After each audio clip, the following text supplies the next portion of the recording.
잘 지내셨죠? 7월의 마지막 날 31일입니다. 한 달도 하나님 베풀어 주신 은혜를 우리 마음에 새기면서 오늘 마지막 날 하나님 앞에 매일 예배로 나가볼까요? 같이 기도하겠습니다.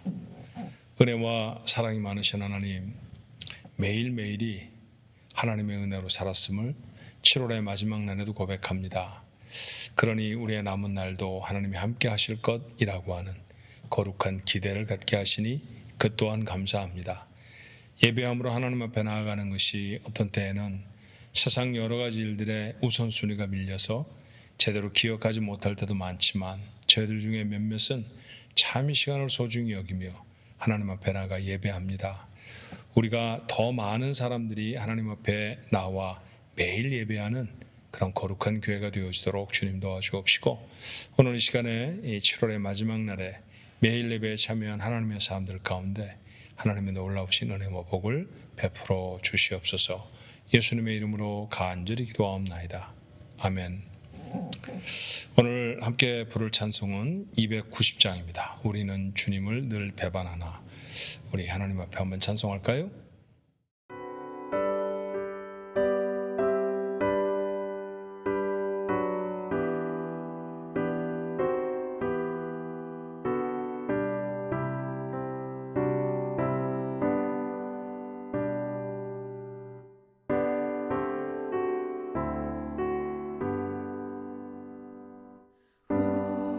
우리는 주님을 늘 배반하나 내 주 예수 여전히 날 부르사 그 참 되신 사랑을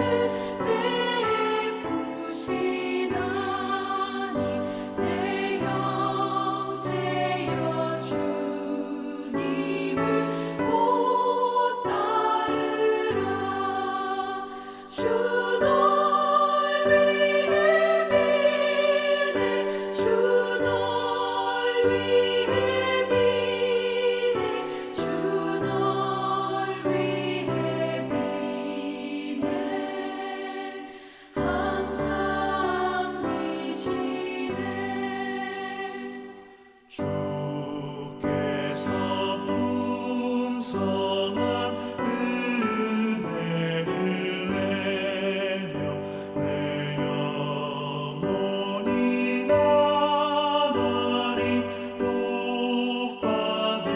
복받으니 주 예수를 너희도 구주로 섬겨 곧 따르면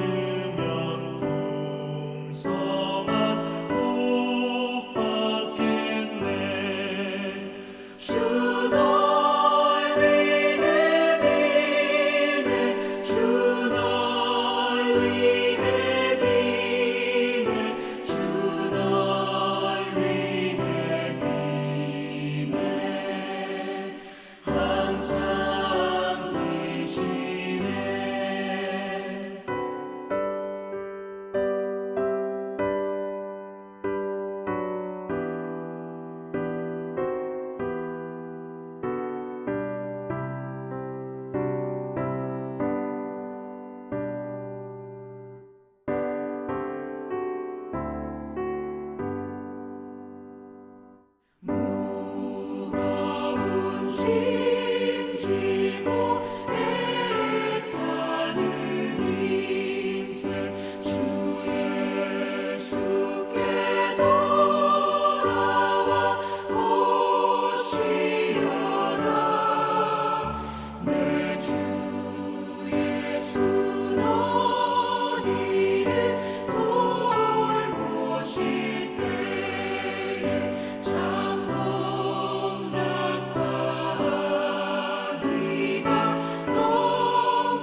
오늘 주신 하나님의 말씀 에스겔서 10장의 말씀입니다.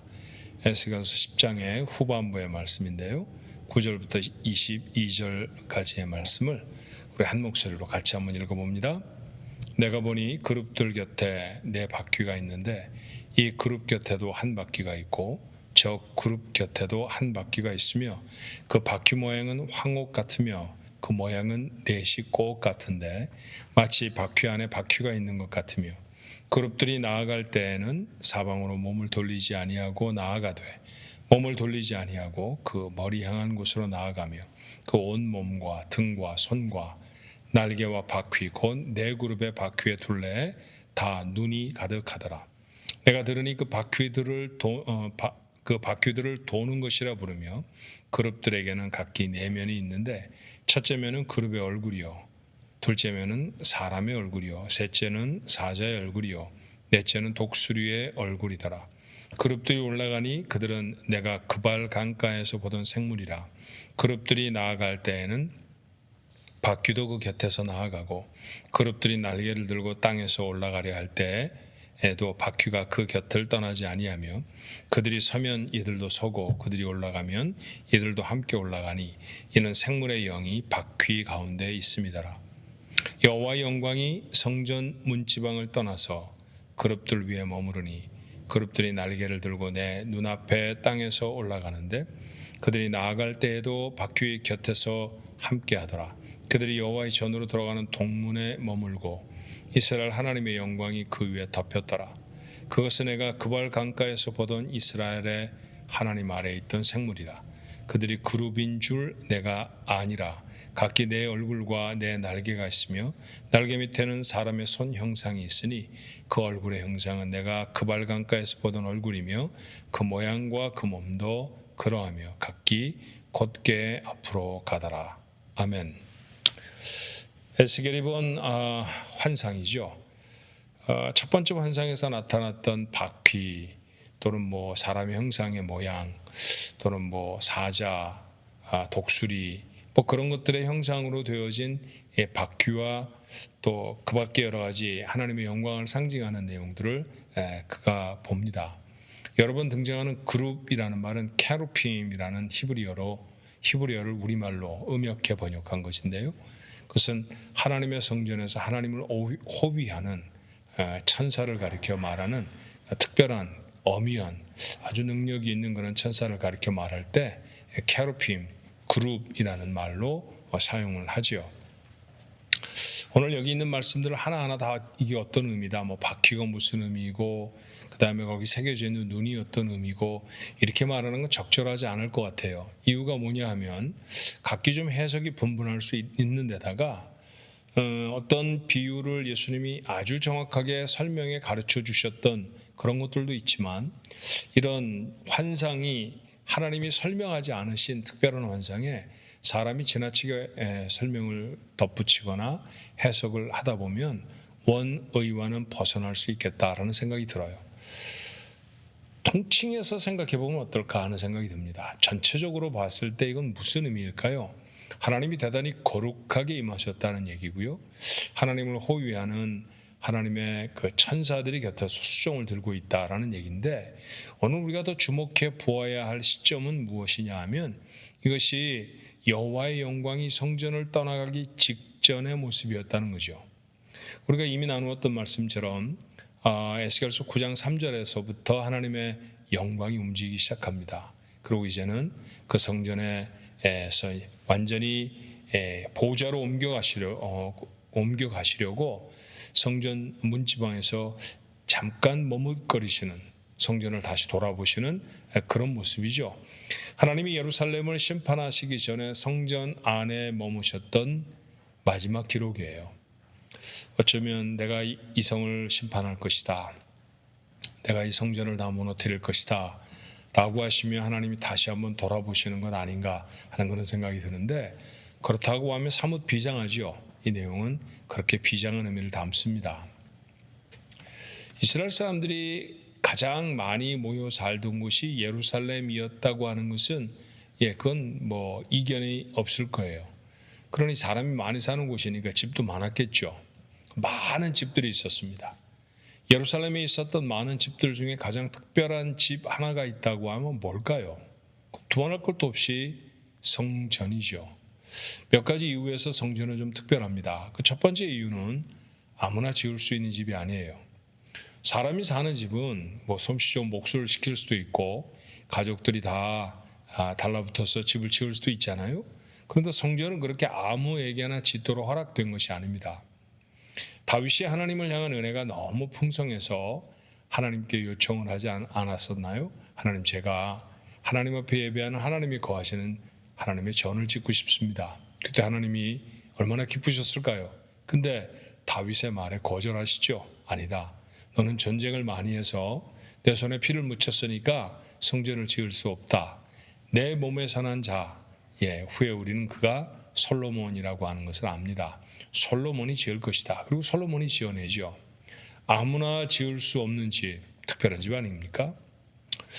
또 한 가지 이유를 든다고 하면요, 말 그대로 성전은 대단히 호화스럽게 지어졌다고 볼 수도 있죠. 대단히 밸류어블하게 그렇게 지어졌습니다.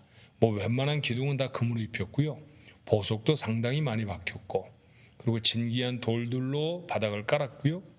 기둥을 삼는 것도 우리가 흔히 하는 말대로 레바논의 백향목, 당시의 건축 재료로는 최고입니다. 최상이죠. 그래서 아마도 외적들이 침입했을 때 앞을 다투어 성전을 무너뜨리려고 했던 것은 그 가운데 보석이 많고 그리고 금부치들이 많다라고 하는 것을 알았기 때문일 거예요. 그렇게 가치에 있어서도 현존하는 어떤 집보다도 비싸고 값어치가 있는 그런 집이었을 것입니다. 그러나 무엇보다도 이 성 중에 있었던 많은 집들 중에서 성전이 특별했던 까닭은 무엇이냐 하면 그게 하나님의 집이기 때문이죠. 누가 사시느냐, 그게 여러분 가장 특별하고 가장 중요합니다. 그렇죠? 성전은 그런 곳이었었어요. 그런데 오늘 본문의 말씀에 보니 하나님은 그 성전에서 떠나시겠다 말씀하세요.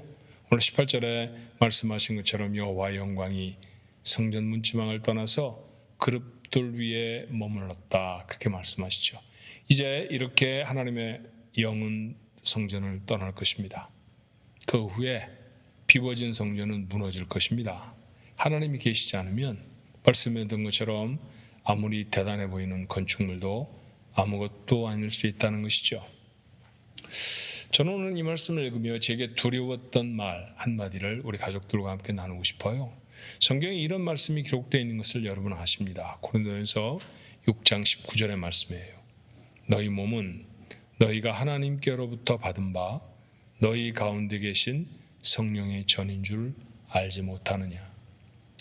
이스라엘 백성들 속에 나무나 돌, 금부치로 만들어진 성전이 아니라 이제는 우리 자신, 우리 존재 자체를 하나님의 영이 거하시는 하나님의 성전이라고 부르세요. 하나님의 성전인 우리의 몸이 과연 하나님을 향해 어떻게 서 있느냐라는 거죠. 하나님의 영은, 하나님의 영광은 지어놓은 건물에서는 떠나실 수 있었습니다. 그렇지만 구원하시고 난 다음에 하나님의 영은 우리 안에서 떠나지 않으시죠. 하지만 관점을 좀 바꿔보면요, 하나님이 우리 안에 계심에도 불구하고 그 하나님을 모시고 있는 우리들이 하나님이 계시지 않은 것처럼 살 수 있다는 거예요. 그렇죠? 하나님이 계시지 않은 것처럼 제 맘대로 살 수 있고, 하나님과 아무 상관이 없는 사람처럼, 하나님이 안 계신 것처럼 그렇게 얼마든지 지낼 수 있죠. 하나님이 계신다 해도 그 하나님을 무시하고 산다고 하면 그것은 하나님을 잃어버린 사람의 다름이 없을 것입니다. 상태는 같다는 거죠.